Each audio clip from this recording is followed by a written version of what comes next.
Turning it on. But good afternoon, everybody. Oh, where am I talking? Must be here. Let me turn my audio off here. So just a couple of things before we get started. The new homework was posted, so it's due in not this weekend, but the weekend after. Maybe you guys saw my post over the weekend about plans going forward. The idea is that it's including this homework 3 homeworks, 6 weeks roughly before exams. So it should be a homework every 2 weeks. The last homework may get postponed depending on how we get through 4 and 5. And if that happens, then homework 6 and the final will become one thing in some sense. So the way that it's working right now is you'll have 4 homeworks that you can collaborate on and do your normal thing. Or sorry, 3 more, including right? Yeah, should be 3 more, including the one that's out.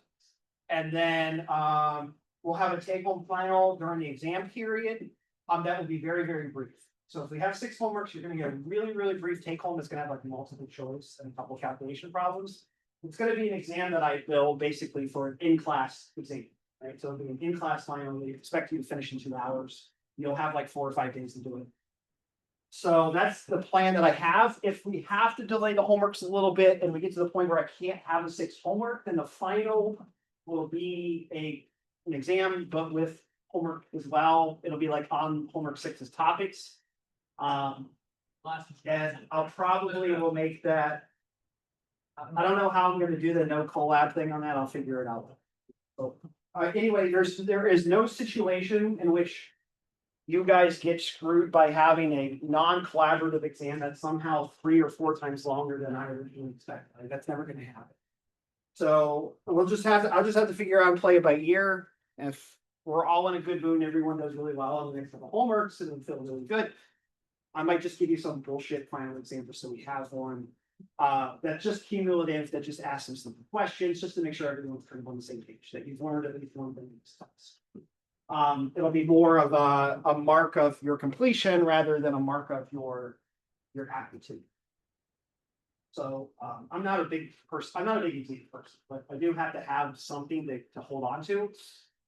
So I got to give something, but it won't be major. The other thing was I got some emails from students about registration. Is there anyone here who had problems registering besides the one? Yeah, everyone's good so far. Everyone got into section they wanted. If you have to change sections for some reason in the future and you can't get in, just let me know. My general policy, I think I said this on Canvas, is that I don't care how many you are in the class, because I'm going to teach you guys CHEM whether you like it or not, and whether what class you're in, it doesn't matter to me. I have some number of forensic scientists and chemists that come in every year. I'm going to teach all of you. I don't care how you guys end up in classes. If there's 10 in one and 50 in the other, okay.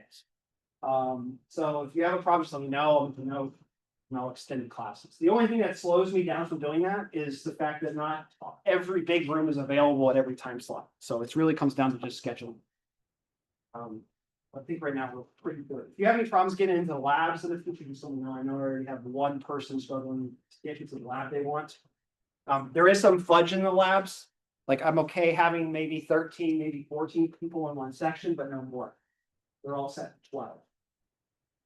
Of course, I'd rather not have less than 6 in one of the labs either. Try to keep things balanced. Okay, so last class we spent a long time hurting our fingers, writing a lot of words to come up with an equation. We derived an equation that you've seen a million times in your life. That is somewhat trivial, but as you saw, it took us the requirement to understand how energy flows in a system at constant pressure and understand how energy is related to changes in moles and temperature and volume and all that junk. But we have to understand all that. When we take all of that information together, we can finally come up with something meaningful, which is the equilibrium constant. And so I want to talk about the equilibrium constant today. I want to talk about delta G and how it relates to it. And let's do a few examples. Some actual chemistry to see what we can learn about reactions and the way that Le Chatelier's principle is applied to reactions as we start to change parameters. Because in the end, equilibrium is really just about measuring delta G, and it gives you something about concentrations that we've done that a million times. The thing I really want to focus on in this class is not that kind of specific calculation, but rather how does the equilibrium constant, how do the concentrations of your materials change as you vary the parameters of your system? So yes, in equilibrium, you raise the temperature, lower the temperature, you add molecules, remove molecules, change the pressure. How does the equilibrium change?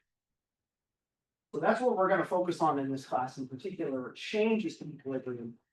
Because I think you guys have seen KEQ enough in your lives to not have to really emphasize it. But of course, we're always going to do that. We're always going to talk about equilibrium constants in a way that a gen chemist would. But we're going to think about how they specifically change with different variables. So let's talk a little bit about the equation that we derived last time. Just make sure we're all on the same page. And what we derived is that for a reaction, and the reaction that I chose, well, we'll just say it's some reactants to products. Right, we're doing it in the gas phase for now. It doesn't really matter what they are. And we showed that delta G of this reaction is equal to the delta G at the standard conditions. Right? So that's the delta G of the reaction equilibrium plus RT times the logarithm of this Q number, which we call the reaction quotient. Right? You guys know this as the equilibrium constant. It's concentrations of products over concentrations of reactants. Right? I want to distinguish between Q and K. They represent slightly different things, even though they have the same form. Right? And I want to talk about what the reaction quotient tells us and how it relates to the actual equilibrium constant and thus the equilibrium concentrations.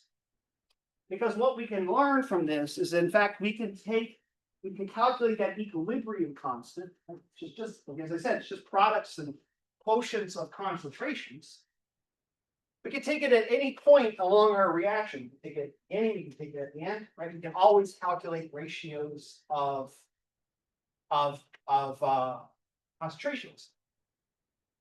But the thing is that Q becomes the equilibrium constant at a special condition. Q is the equilibrium constant when the reaction is at equilibrium, chemical equilibrium. So we're going to talk about reactions today, and we're going to think about reactions that are at equilibrium, but also reactions that are out of equilibrium. Imagine, as I said, imagine you just started a reaction that takes a day to equilibrate. Every time you measure the reaction quotient, products over reactants, you're going to get a different value for that than you would if you waited a day. The system's equivalent. Question, Yes, go ahead. just as a refresher, is delta reaction G naught, is that equilibrium? Yes. Well, Okay, let's come back to that. So let's come back to that. But that I haven't gotten deep enough. You're jumping about one step ahead, but you're exactly right. So what this is saying,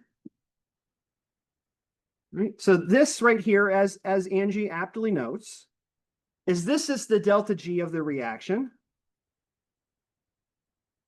at chemical equilibrium.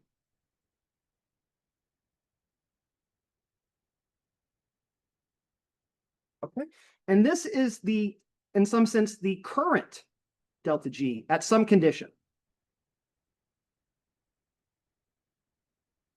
At current conditions. Right? It could be at the beginning of the reaction, the end of the reaction. Right? We'll explore that today with some examples.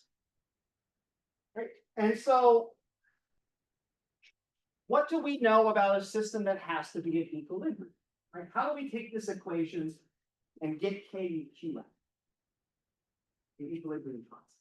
Well, the important thing is to establish, when does equilibrium occur? Well, equilibrium occurs when the delta G of the reaction is 0. Right? That's our equilibrium condition.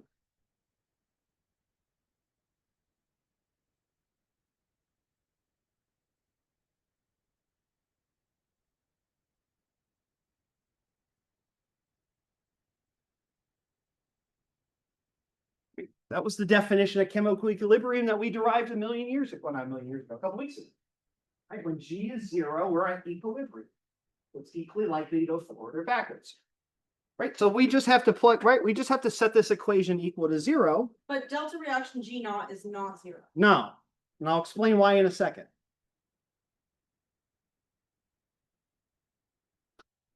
We'll talk, so Angie's comments have already instituted a confusion between these two delta G's, and it's a very important confusion. So let's just hold on to that confusion and we'll see if we can figure out that clarify.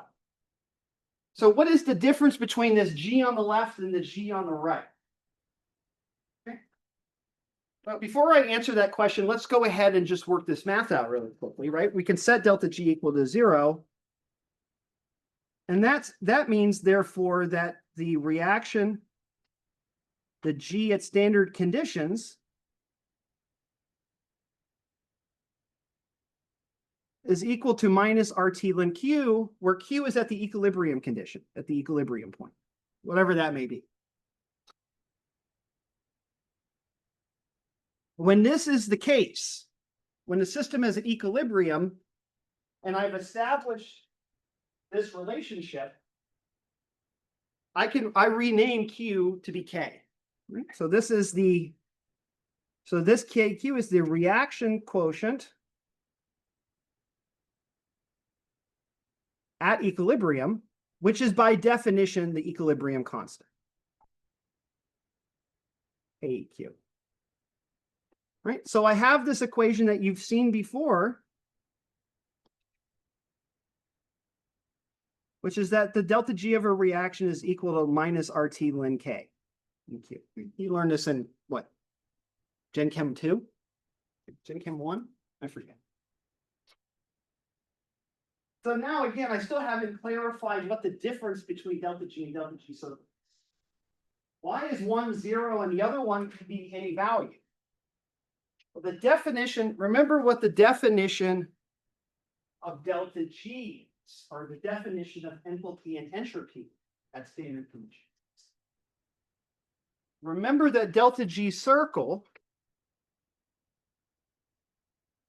Let me add a new page here so I have some space. Right, the difference between delta G and delta G circle. Remember the definition of delta G circle for a reaction. It's equal to the sum over the products of the enthalpies or the Gibbs energies of formation of the products minus the enthalpies of formation of the reactants.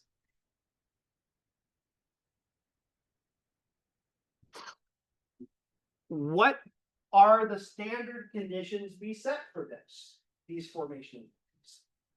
Well, each formation enthalpy is derived based on an individual molecule, right? Each formation enthalpy has, and sometimes they have no concept of the other molecules in the reaction, right? Each molecule brings its own energy to the table independently. So all of these product Gibbs energies and all these reactant Gibbs energies, we're assuming that they don't interact with each other. One doesn't affect the other. They just all add constructively and linearly and add to the table. So each one of these. What's the delta? What's the X there? Formation. Oh. Right. Right. Those are those numbers that you look up in NIST webbook for each molecule. Right. We've looked at those before. Right. And of course, these are equal to the enthalpy of formation, which you guys have seen, minus T times the entropy change for that system, right? These are numbers, again, that you get from NIST, right? They're functions of the heat capacity. So how are each of these defined? Well, each Gibbs energy, each standard Gibbs energy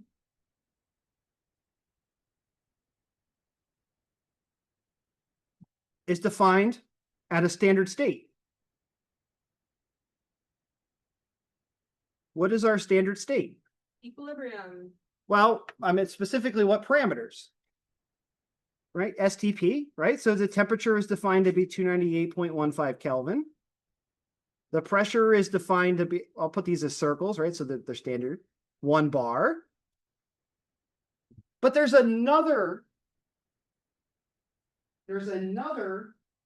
what do you want to call it?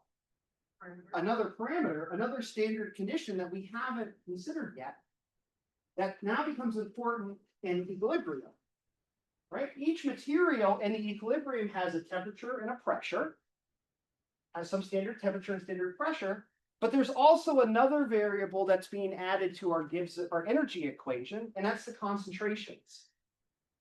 So we have to define a standard concentration as well. Now, the way that we did that with gases is by using partial pressures. And I'll come back to that again. We'll look at how that works. But in the partial pressures, we set the standard pressure to be 1 bar. So every partial pressure of all the gases in the mixture are just a fraction of that pressure. But if we have concentrations, we also have to define a standard concentration in the same way that we define a standard pressure. Right? Because in order to determine concentration, we need to know pressure, temperature, we also need to know volume. So we have also a standard concentration that we use, which I'll call C circle, right? And what would be a natural concentration that we would use? Well, what about 1 mole per liter? Okay, so each of these materials, the delta G of reaction circle, are defined based on the differences of the formation Gibbs entropies or enthalpy or Gibbs energies, excuse me, at the standard conditions of 298, 1 bar, and 1 mole per liter. That's just an example, the concentration, right? Because sometimes it's different. Yeah, you can set it to whatever. Okay. You can set it to whatever you want. But I'm just saying that by default, what we do in chemistry, we typically set it to 1 mole per liter. Okay. So that the numbers are defined that way. We can define numbers however we want, right? We can set the standard temperature to be 8 million Kelvin and the pressure to be 10 million bar. Those are kind of silly numbers, right? But it doesn't really matter. It's arbitrary. So let's go back now, and now let's think about that difference between G and delta G.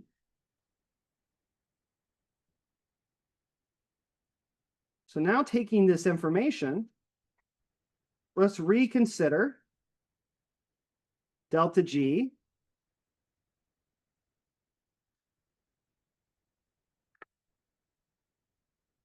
plus RT ln Q. Is there a minus sign? No, plus. Right, and let's think a little bit about the conditions of this G versus this G. Okay, well, the first thing is that this is defined at 298.15, 1 bar, and 1 molar, right? That should be molar. That's silly. Right. So what about the conditions of delta G on the left-hand side? At whatever temperature. Right, whatever temperature T is, right? Whatever temperature T is, T, temp, whatever that may be. The pressures, the standard pressure that we've done so far is 1 bar, but it could be something else. But the important thing is that now the concentrations of each of the material are not 1 molar, right? The concentrations of the material might be anything, right? They might be 10th of a molar. They may be 10 molar. It might be 0, right? So Q monitors, in some sense, the change due to the moles away from that standard state. So delta G is at the moles, basically, is in the concentrations of Q, right? Q defines the concentrations of each material. They're not all at 1 molar. And so that means that the delta G has to be different by some amount. Right? So again, T measures the temperature of our sample. But this measures the sample concentrations. Right? And as we know, as we move number of moles or concentration away from equilibrium, the energy rises or falls. As we move temperature away, the energy rises or falls. And so delta G of our reaction at any point is going to be the standard delta G plus the changes to the energy associated with the difference of state, right? Which is these numbers, Q and T. Q tells us the concentrations and T tells us the temperature. So this number is necessarily going to be different than this number.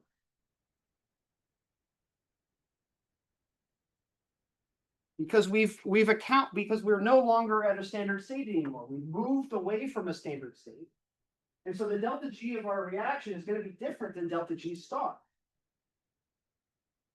But if I allow the system to equilibrate, right, and reach equilibrium, this goes to 0 at equilibrium.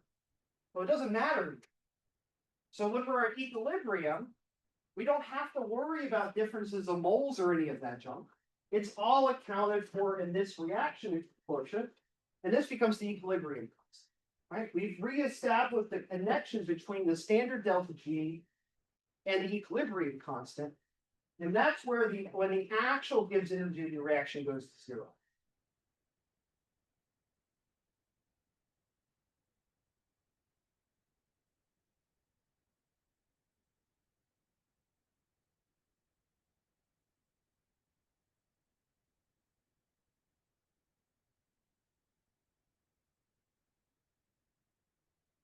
Only when our conditions are such that delta G is 0, right? And that delta G without the circle accounts for the fact that the temperature or the concentrations are different than what they are at standard state.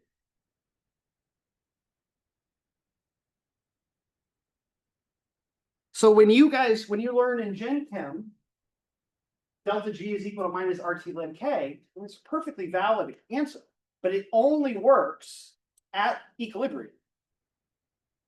But in fact, Gibbs energy varies smoothly as we move towards equilibrium and away from it. Right? Remember, the whole point of equilibrium is you're trying to find the lowest energy state. Right? You want to reduce the energy until you hit a minimum. That's what equilibrium is. The minimum. And so delta G as a function of the reaction will vary. And it varies relative to the quotient, the log of the reaction quotient, log of the concentrations times the temperature.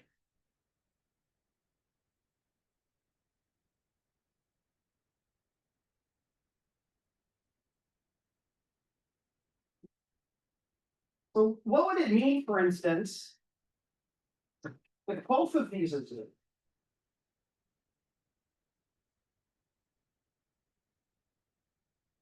But they're both 0. Well, then that would mean that RT ln Q is 0, equal to 0. And the only way for that to be valid is if Q, the equilibrium constant, is 1. Right? And that means that all that means is that the product of the concentrations of their products is equal to the concentrations of the reactants. That you have the same number of effective moles in the products as you do in the reactants. Like that they balance out based on the stoichiometric coefficients. That's all that's saying. Right? So this tells you, right? This number right here tells you at equilibrium whether a reaction is product favored or reactant favored. Right? So delta G circle really tells us that at equilibrium,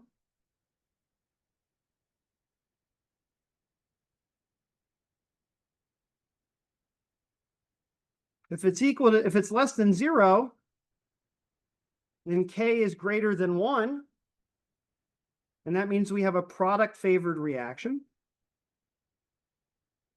Otherwise, if it's greater than 0, that means K is less than 1. And we have a reactant favored equilibrium.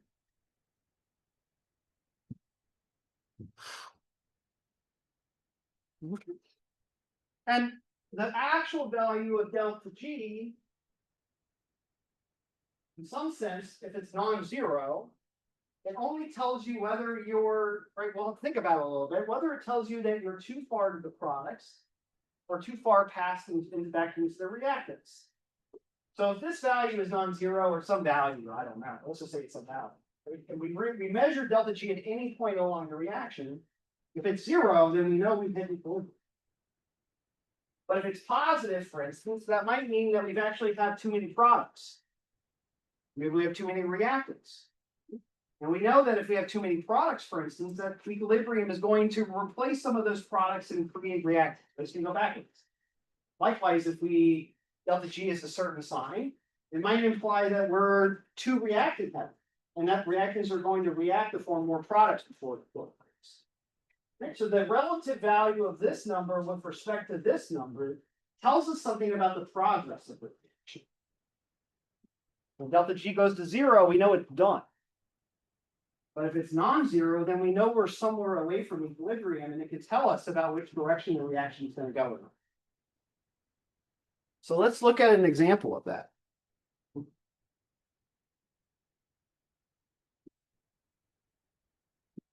A really, really simple example. And I think this is a really good one. This will teach you something that you probably didn't quite understand about equilibria.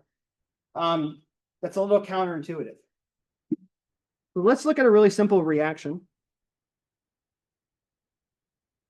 And the claim I want to make, this is the important thing.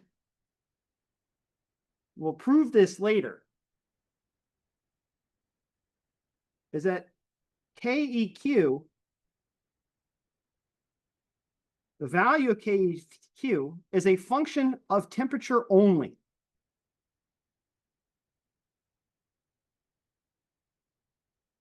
It only depends on the value of the temperature. Now, remember what I just said. We were talking about how delta G is dependent on the temperature and pressure and concentrations. But KEQ itself, the value of the quotient at equilibrium, the dependence on the concentrations, and as we'll see, the dependence on the pressure disappears. Those are all accumulated in some sense in the part of delta G that is equilibrating away. All built in. So once the system is equilibrated, we've averaged out those other parameters, the concentrations and things like that. We've allowed everything to equilibrate. And what you find is that KEQ is only a function of temperature. The only thing that changes the value of KEQ is temperature. We want to explore that today. So we're going to look at a reaction, and we'll see that no matter what the pressure is, the equilibrium constant doesn't change. Only temperature. And the reaction we're going to look at is kind of a weird one, but it turns out to be a very interesting reaction. We're going to take PCl5, and we're going to break it apart into trichlorophosphine and chlorine gas. Right? This reaction is actually very complicated. The kinetics, it's multiple steps. I think it's like 4 or 6 steps. You don't have to worry about any of that.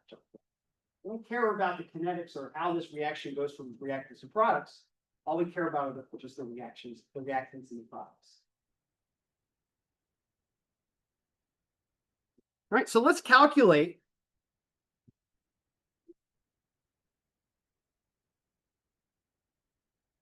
KEQ as a function of temperature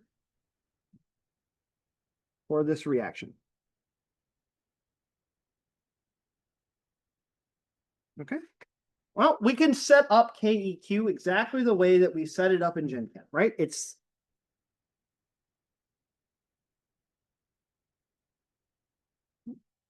We're going to define it as the concentrations of the products over the concentrations of the reactants. And so I'm going to use partial pressures at constant volume, which are the same thing. So we have in the numerator the partial pressure of PCl3 and Cl2 divided by the partial pressure of PCl5. Right, so these are partial pressures.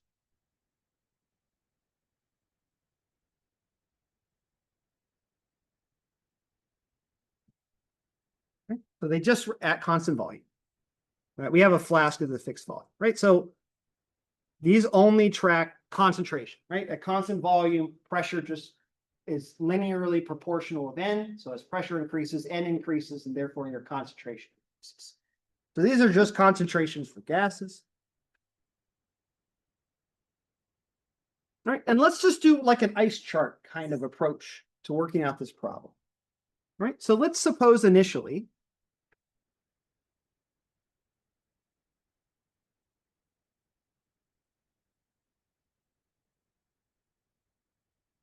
that the number of moles of PCl5 we have is 1 mole, right?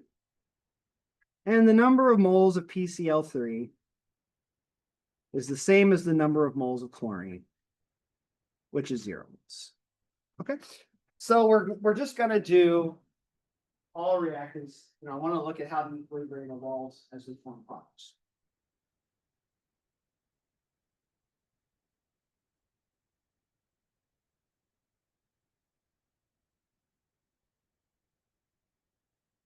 All right, so what we need to do is we need to take, or so what we're going to do now is that this is our initial conditions.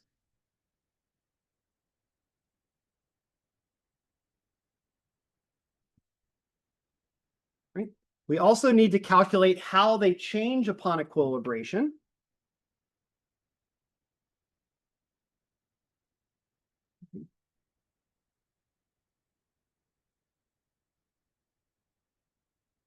And they're going to change. They start at initially 1 mole, right?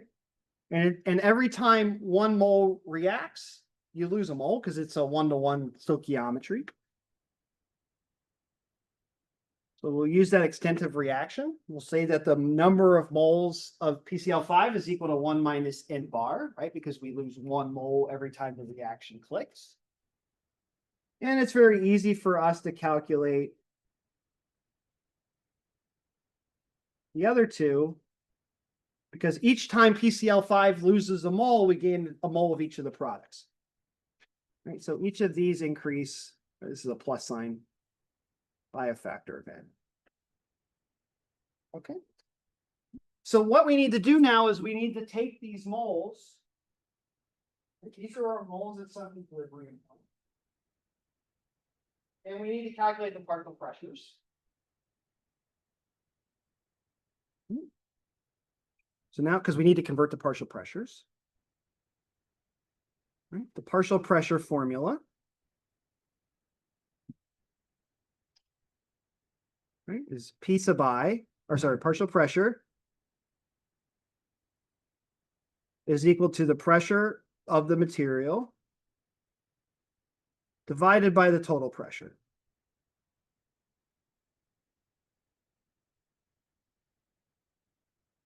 All right, and so because we're at constant volume, we can say that this is the total number of moles of some object divided by the total number of moles.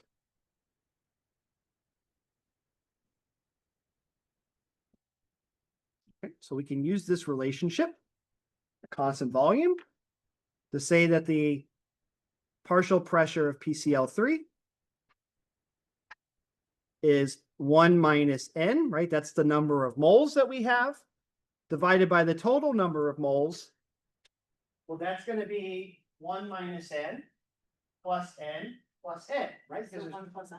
Yeah, 1 plus N, right? So it's going to be 1 plus N because we sum over all the moles in the system. That's all these 3. So the partial pressure as a function of the extent, the change, is 1 minus N, 1 plus N for PCl3. Oh, PCl5, sorry.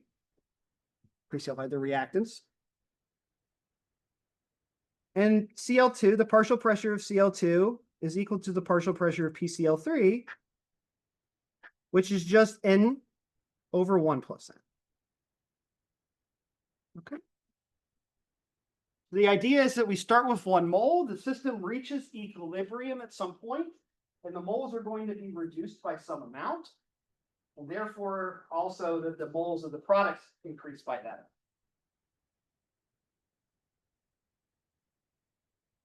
So let's plug all of this in.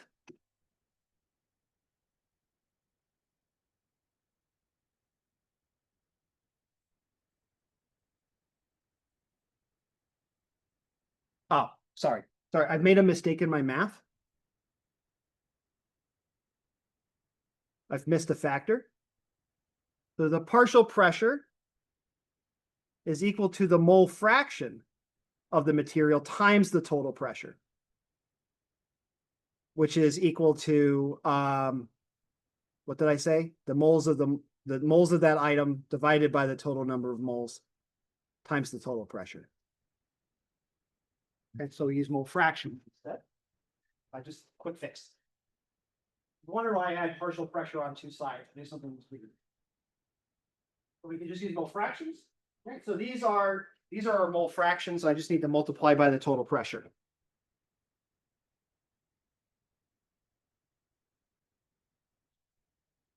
Okay. So if we know the mole fraction, we know total pressure, we can calculate partial pressure through Dalton's law of partial pressure.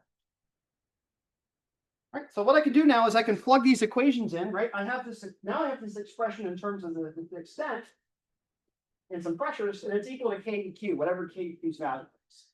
You can measure it in an experiment, for instance. Or we can look it up on the internet. So let's take that math and work it up. Right. KEQ.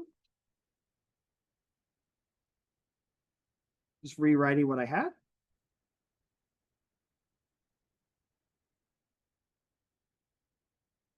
This is going to be equal to N tilde over 1 plus N tilde times the pressure squared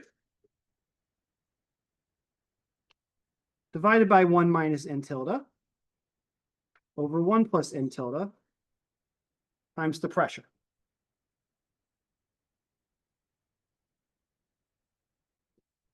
All right, so let's just clean up this math, right? We got a bunch of math that we can clean up.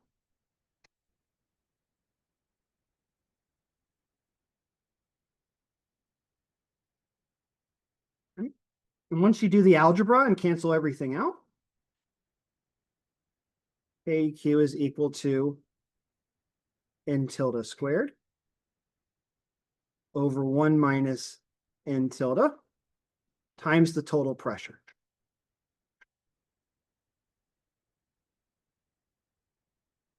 All right.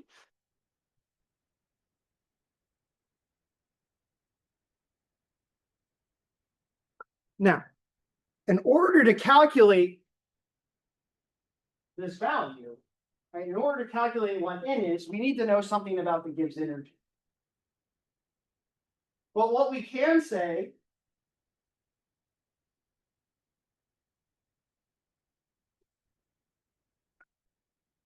right, so what we can say, right, is that KQ is a function of temperature. So a constant temperature. Right, we know at constant temperature,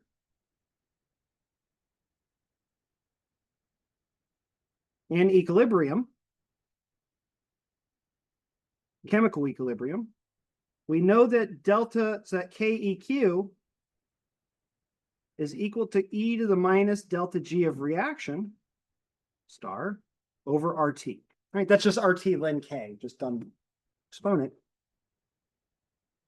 So this is equal to, by definition, at equilibrium, this N divided by 1 minus N factorial, E total. Okay, so if I can measure delta G or KEQ or something like that, I can go in and figure out how much of my PCl5 is disassociated, right? If I know the left-hand side, I can solve for the right-hand side, right? But let's look at how, without even thinking about numbers at the moment, let's just think about how this equation changes as we vary things. All right, the first thing to notice is that there's no temperature dependence inside of here. It's not a function of T. So the only thing that's determined by temperature in some sense is the value of K. So if you're a constant temperature, KQ is the same value regardless of anything, right? KQ is dependent on T here. Fixed T, this value is not going to change for any reason whatsoever, unless you change the temperature. So at constant temperature, this expression is fixed. It's equal to a constant at constant T. Okay, doesn't change. Right? So what does that mean? Well, that means that the amount of dissociation that we get, right, which is the size of this N tilde, the bigger N tilde is, the more our molecules are broken apart. This changes as a function of the total pressure, right? Because the product is equal to a constant. So what happens when I increase the pressure of my system, right? If I increase the pressure of my system, the dissociation has to decrease to compensate that because the product is conserved. Sorry, that was my leg. Right? One goes up, the other one must go down because the product is always equal to the constant at constant temperature. Wait, sorry. Here, go ahead. What if you increase the total pressure? Yeah, if you increase the total pressure of the system, the dissociation goes down. Does that mean? That means less PCl5 molecules fall apart. Remember that let's go back again. So let's remember what N tilde measures. Right? N tilde measures how many moles of products you form. So as the pressure increases, this value gets smaller. Right? And the only way for this to get smaller, right? This grows faster than this, is for this to get smaller, and squared to get smaller. So what we observe is that even though the equilibrium constant is fixed, the actual concentrations of the materials we get are actually a function of the total pressure of the system. So the total pressure of the system determines whether this system falls apart or not at equilibrium. So the equilibrium constant does tell you something about the system and whether it's product or reactant favored. But the actual dissociation that we observe, this value of N, is proportional or inversely proportional to the total pressure of the system. So what we observe is this.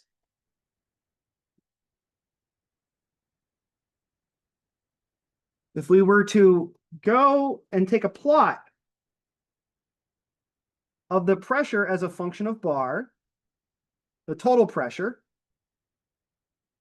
I'll write total here, and we write the fraction dissociated, right? The percent of PCl5 dissociated.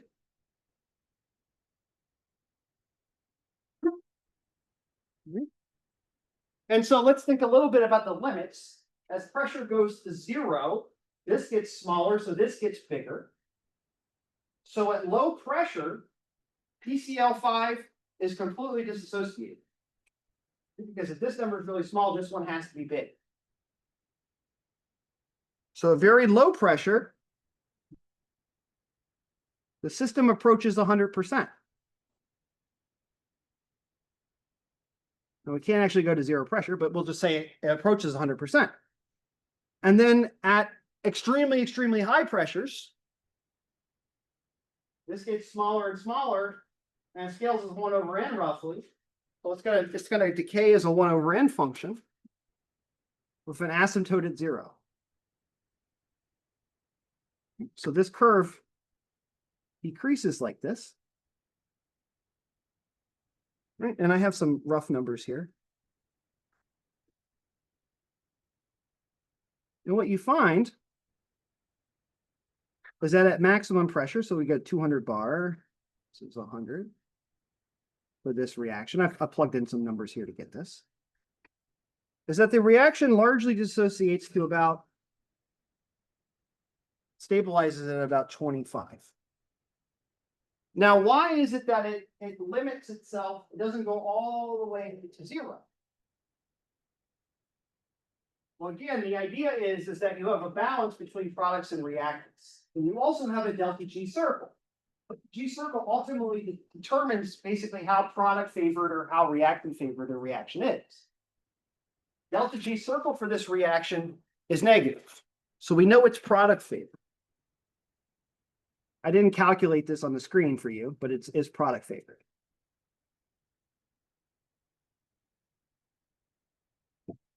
So the reaction wants to go to dissociation, but the dissociation becomes harder at higher pressure. Right? And so there's, in some sense, a limit to how much it can dissociate because the delta G of reaction is less than 0, but it's not infinitely negative. Right? It's not complete release. So what you have here, this is the total possible dissociation.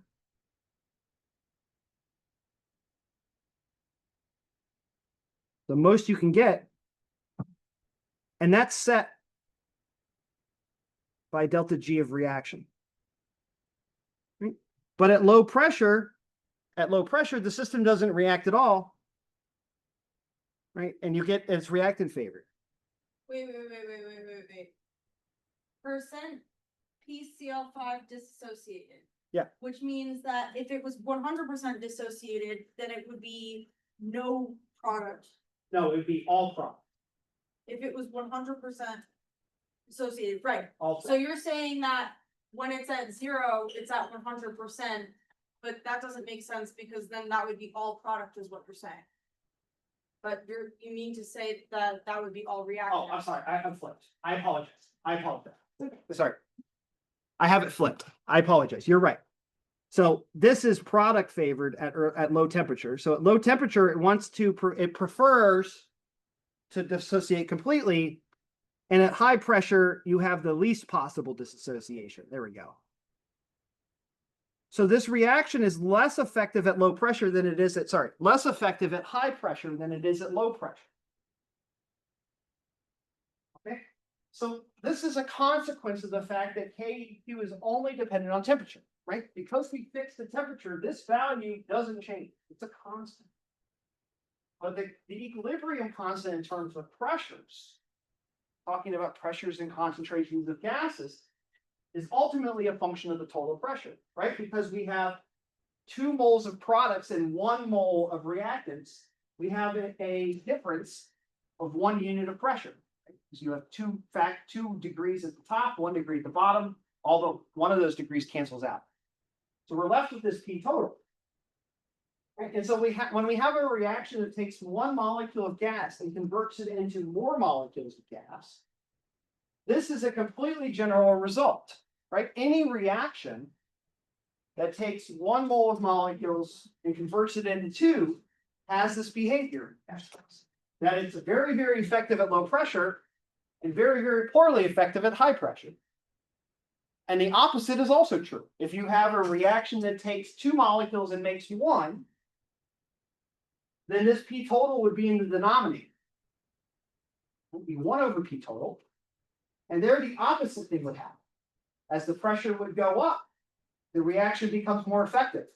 And as the pressure goes down, the reaction becomes less effective. And the reason why this is because KEQ doesn't have any dependence on pressure. So KEQ isn't varying smoothly with pressure, it only varies with temperature. So the total pressure of the system, the conditions of your system, what you set your system up, also determines how delta G varies. Right? To equilibrium, right? And remember that when we go back here. Delta G of reaction set at 298 1 bar 1 molar. The delta G that we measure in a reaction is at some temperature, it's at some pressure, some total pressure, as we see that we're varying this. So I should really say that it's not just 1 bar, but it could be anything. And the concentrations obviously vary. So this value is fixed at fixed temperature, but this value varies, accounts for all sorts of changes in energy, right? It could be differences in temperature, differences in pressure, differences in concentrations. And so delta G will vary with all of these parameters. And so therefore the reaction quotient you get out will also vary with that. But at equilibrium, all of this goes away. You've averaged out and zeroed out all of these deviations through different temperature, different pressure, different concentrations. You've reached equilibrium. This goes to 0. And now your Q is now dependent on delta G. But as you can see, it doesn't filter out everything. Because inside of this Q in our previous reaction, right, I've set delta G goes to 0. We've equilibrated in this case. This is our equilibrium expression, right? We've equilibrated. And there's still a function of, it's still a function of P total. But notice that what that means is not that as P total changes, KEQ changes. It does not change.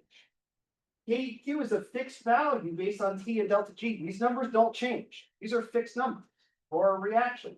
This is independent of the concentrations, if you will. This is just a temperature. So the KEQ value itself is a fixed constant. And so variables in your parameters of your system will affect the other variables in that equation, but not the actual value of KEQ. It's fixed. Right? So that's the important thing, is that this is a fixed number. And so if you have some function of total pressure that's left over, some dimensionality of total pressure, then the pressure will affect the other things in your equation, which are the concentrations. So these vary. So they have to vary, they vary with respect to each other instead of changing the value of K.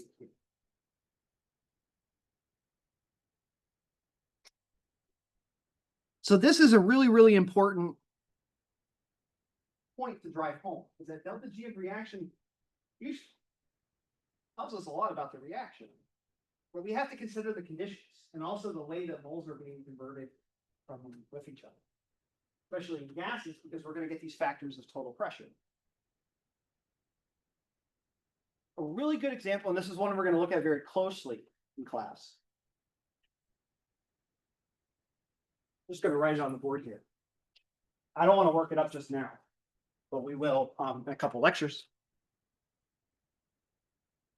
What's called the Haber-Bosch reaction,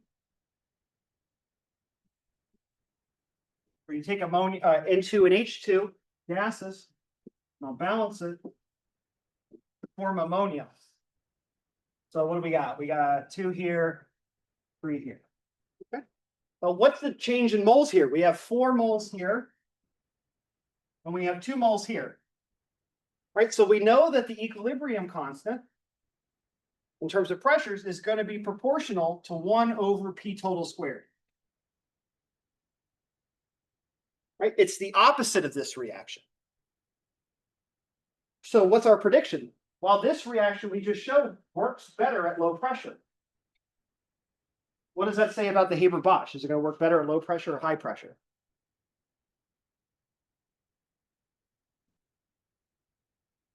Any guesses? Right? We just saw that as pressure goes up, in this case, where we're going from how many moles? We're going from. It'll work better at low pressure. Well, no, that's not true. This works better at low pressure. This works better at low pressure. I see. But this is proportional to P total. Remember, we were converting Oh, 1 mole to 2 moles, right? So we're increasing the number of moles in this reaction, and the equilibrium concentrations are inversely proportional to P total. So we're going from 1 mole to 2 moles. Here we're going from 4 moles to 2 moles. So we're going through less moles. And so by doing the math, you're going to get 1 over P total squared. Right? We have a difference of +1 moles. So we have P total to the first power. Here we have a difference of -2 moles. So we get a pressure dependence of -2. If this one works better at low pressure, then this one works better at high pressure. And that's exactly the case. When you go do this reaction, H2 plus N2 to NH3, we'll calculate it at a bar. It's a garbage reaction. It barely works. In fact, there's lots of practical reasons why it doesn't work. But in particular, it just really doesn't generate any ammonia, because at 1 bar, the reactions actually, because of this dependence on pressure, is reactant favored at those conditions. The thing is that this reaction is what generates effectively 100% of our fertilizer. All of our natural synthetic fertilizer comes from this reaction. So this is an extremely important industrial reaction. The reason why we have very little famine in this world is because we have the Haber-Bosch process. I'll tell you that story in next week. And what Haber and Bosch realized, that in order to make ammonia, you got to do it at really, really high pressures. You also do it at high temperature, as we'll see as well. But what they realized is that you need to create a method to be able to do this at 50 or 100 bar. Because then you can drive the reaction, right? There you have a very large 1 over P to determine your equilibrium constant. So the 1 over P is very small. That means that your dissociation is going to be very large. And so all of the commercial ammonia plants in the world are run at about 40 or 50 bar. They're run at 600 Celsius, 850 Celsius, it depends. So let's say about 600, 700 Celsius, and about 40 or 50 bar.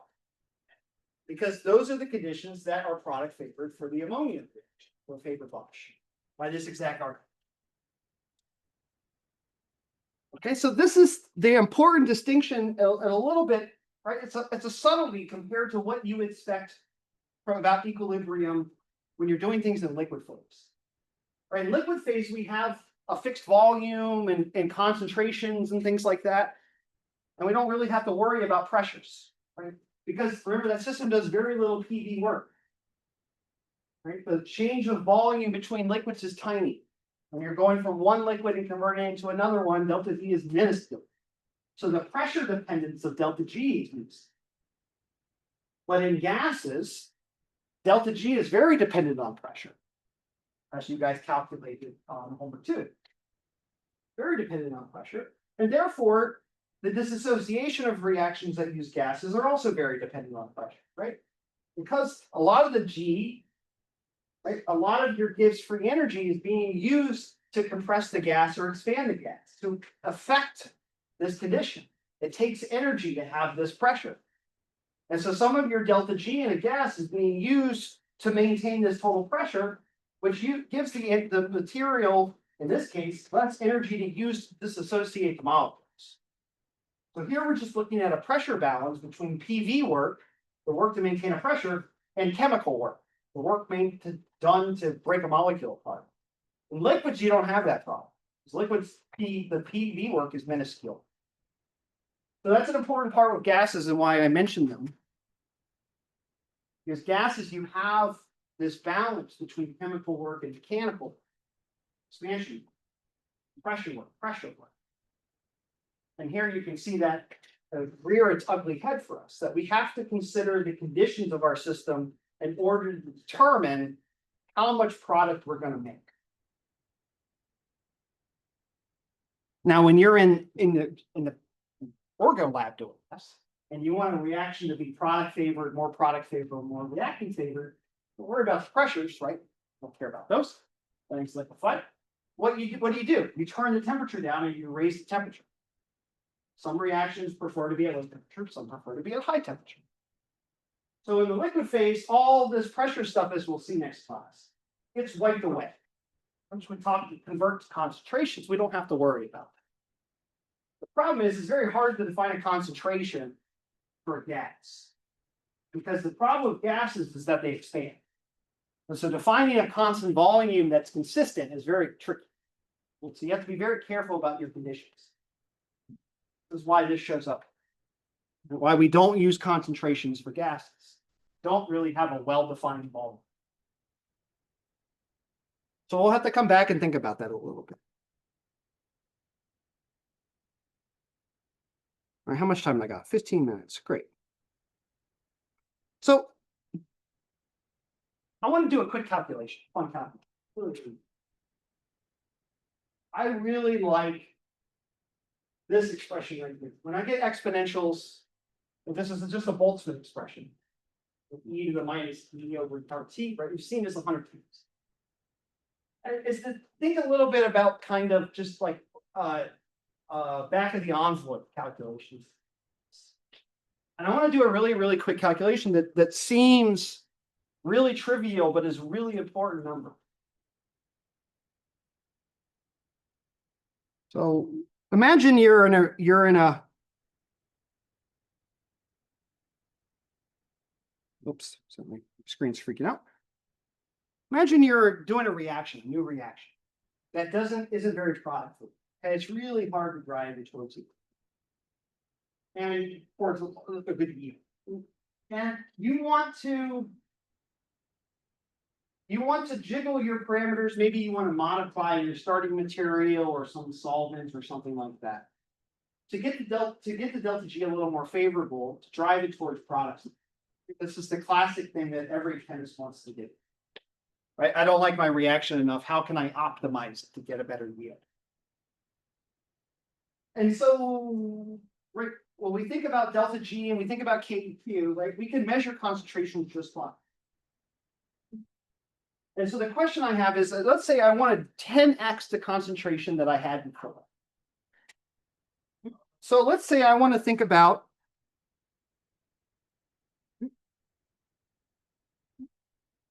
this question.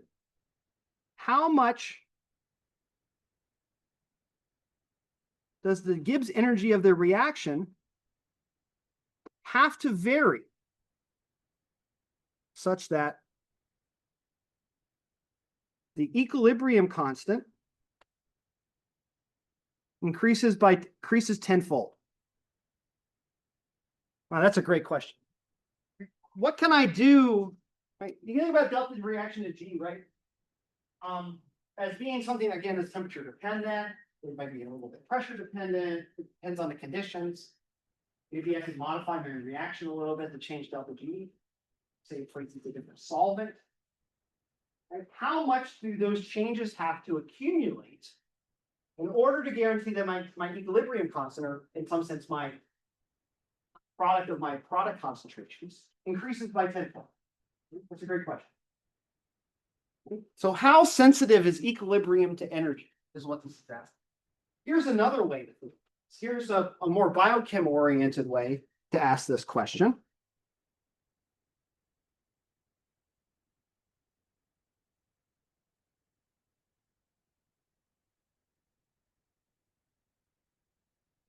How much more, let me write this word. How much more stable must a drug enzyme interaction be? Let's say it like an inhibitor. Let's write that inhibitor enzyme interaction. B, such that the inhibitor drug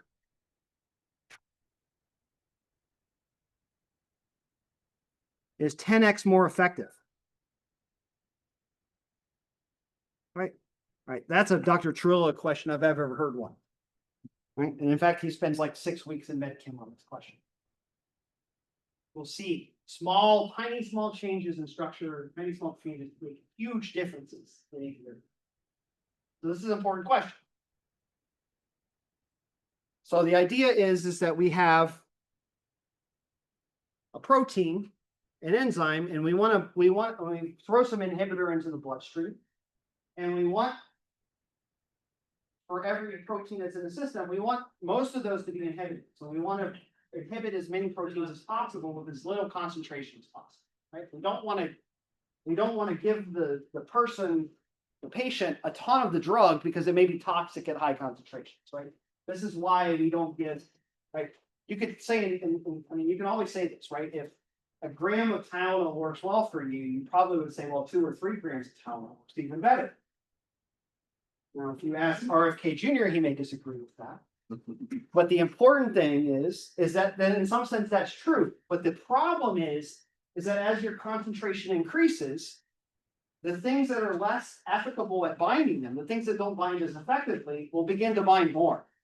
And as your concentration rises, the things that are less favorable to bind to Tylenol start to bind a bit more.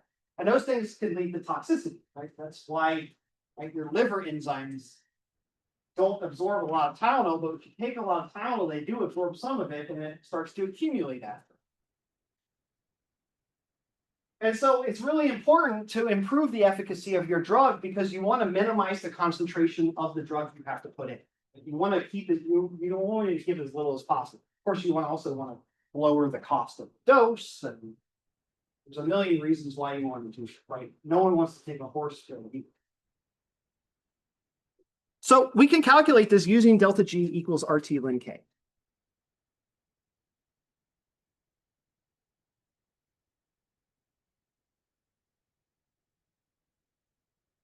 Okay, so we want to know how much does delta G need to change such that KEQ prime, the new KEQ, is 10 times the value of the original KEQ. Simple question. Right? I used to give this as an extra credit problem on the final. And about 1 person out of 60 would ever answer it correctly. So I've decided not to do that anymore. Let's just answer it because I think it's an important question. And maybe coming up with the way to calculate this is interesting. Oops, sorry, my damn leg. Apologies. There we go. Okay.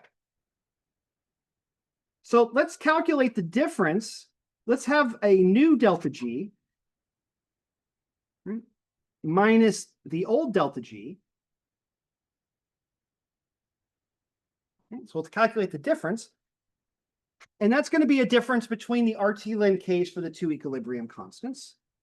So the new one is going to be minus RT ln KEQ prime, right? That's our new KEQ. And the other one is minus RT ln KEQ unprimed, right? The original one. Again, this is just algebra. It maybe seem trivial to you when I walk through this, but it's an important number. Right, so we can simplify this. This is minus RT times ln KEQ prime. And minus ln KEQ.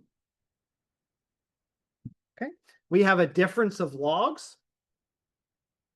Right, so we can take this is equal to minus RT log of the ratio of the EQs. Right? And this is 10, right? By definition, this is 10. The ratio is 10. So that means that the Gibbs energy change that we need to evoke in our system to improve our system, to optimize it, we need to change the energy by RT ln 10. Well, that's an easy calculation, right? So if I plug in minus 8.314 joules per Kelvin per mole times the temperature 298.15 times the log of 10, which is a number, it's somewhere around 2 something. Right? Very easy, right? This is minus 5.7 kilojoules per mole. Okay. So we only need to change the energy of something, delta G, by 5.7 kilojoules per mole at room temperature in order to change the equilibrium constant by a factor of 10. This has very, very deep consequences, right? Think about it like this. You guys were looking at vaporization in the previous homework that you turned in. And I asked you a question about what delta G is at 298 for what delta G is for vaporization at 298 Kelvin for water. And most of you gave the right answer is about 8.3 Kelvin. Right? And the delta G, of course, at 373 is 0. Because that's where vaporization happens. So the difference in vapor pressure, or the difference in concentration between the vapor, basically the vapor pressure of the water at 298 versus the vapor pressure at 373 is some function of that delta G over RT in this law. Right? And you can see that by going from, so I said 8 Kelvin, right? So it's about 8.6 Kelvin, or 8.6 kilojoules per mole in delta G change from 298 to 373. And the vapor pressure of water at boiling, let's go ahead and write this down for the lesson. Okay, so let's just consider this. So this is, I just want to say this is a good number, right? So I always say this is kind of a good thing I always remember is that at room temperature at STP, 10x in the equilibrium is the same as plus or minus 6 kilojoules per mole. Right? Every time that the energy difference changes by 6 kilojoules per mole, at room temperature, you can expect A to change by a factor of 10. That's a really cool number to have. It's really good. When you're looking at, for instance, G. Colonna upstairs, she's doing some reaction mechanism kind of work with me computationally, and we're looking at differences in solvation. She has some reaction, and it works in one solvent, and it doesn't work in another solvent.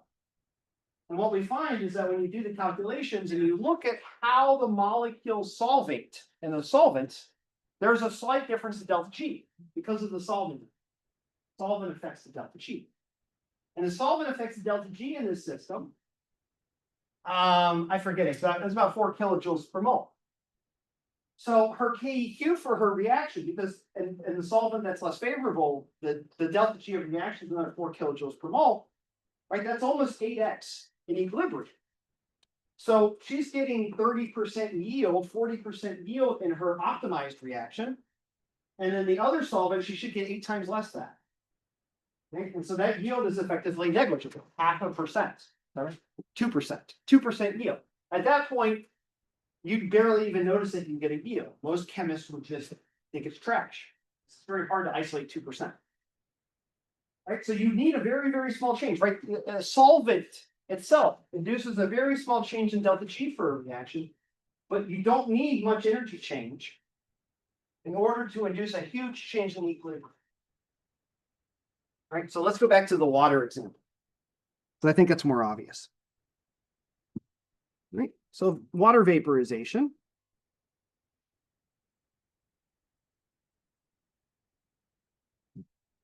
Right. The delta VAP of G at 373. And of course, we're at 1 bar. Is 0. Right, that was what we derived in there. Right, because it's at equilibrium, that's the boiling point. Right. And what does that mean the pressure of the water is? Well, the vapor pressure of the definition of boiling is when the vapor pressure is equal to the atmospheric pressure. If you guys didn't know that, I'm going to write that here. That's a really good definition. This is the boiling definition of boiling, the scientific definition of boiling. The boiling point is defined as the temperature where the vapor pressure of a material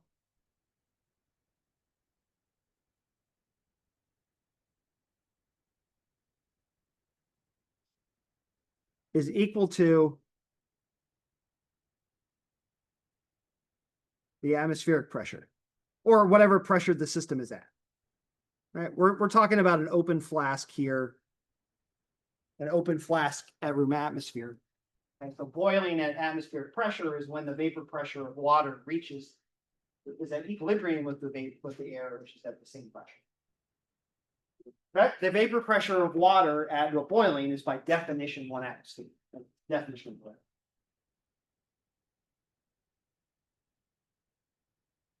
Right?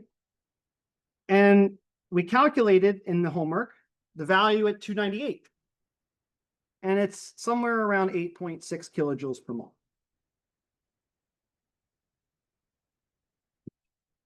Right? Now, you guys probably don't know what the vapor pressure of water is at room temperature, but I do because I've worked in water a lot. But roughly 35 torr, right? Which is approximately, I just know it in torr, so let me convert it into atmospheres for you. 0.046 atmospheres.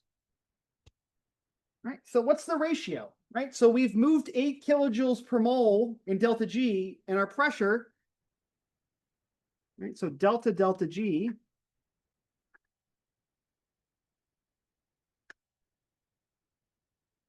is equal to minus RT ln times the ratio of the pressures. So that's 1 atmosphere over 0.046.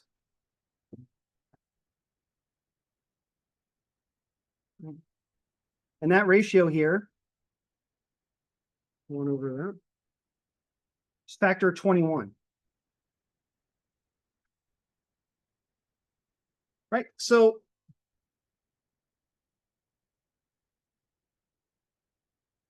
by changing the Gibbs free energy by 9 kilojoules per mole,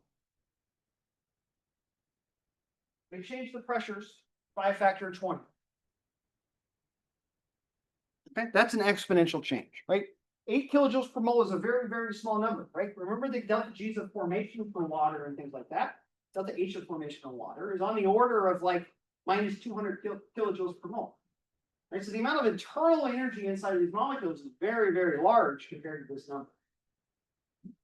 But just a small change in energy, right? This is just the energy difference between the heat difference between water at 98, 298, water 373. So a small difference. You guys calculate this small difference. It's just a little bit of heat capacity. Some of you can calculate how expensive that is. It's not that expensive. The heat, not that much energy, induces a change of 21 times in the concentrations. Okay. So the important thing I want to drive home here is that concentrations are extremely sensitive to two things. Right? Energy changes, free energy change. And we saw that free energy changes. They're exponential.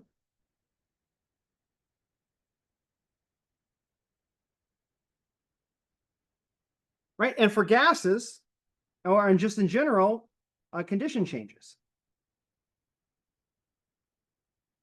And we've even kind of looked a little bit at what pressure does to gases. And for gases, concentration is proportional to either is proportional to the log of P to some power n, where n is some number where it's the number of change of moles. So we'll say delta n, P to the delta n, where delta n is the number of changes of moles. That's the moles of products minus the moles of reactants. Okay. So pressure changes, right? So concentrations change with the logarithm of pressure for gases, and they change exponentially with energy. And of course, we can see that they change linearly, sort of linearly with temperature as well. We'll have to think a little bit about how things vary with temperature next. Okay, so we've thought about how things vary with pressure. How does concentrations vary with energy? Right? And so the final thing we have to think about is if we have some equilibrium and we change the temperature, how does equilibrium change? So next class, what we'll do is we'll look at these things again, but now what we'll do is we'll vary T.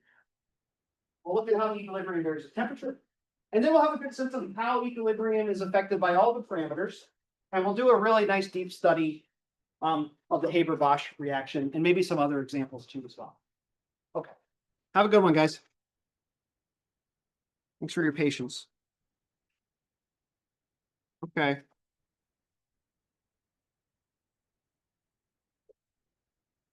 I'll get your old lectures up very soon as well. Tomorrow morning, hopefully.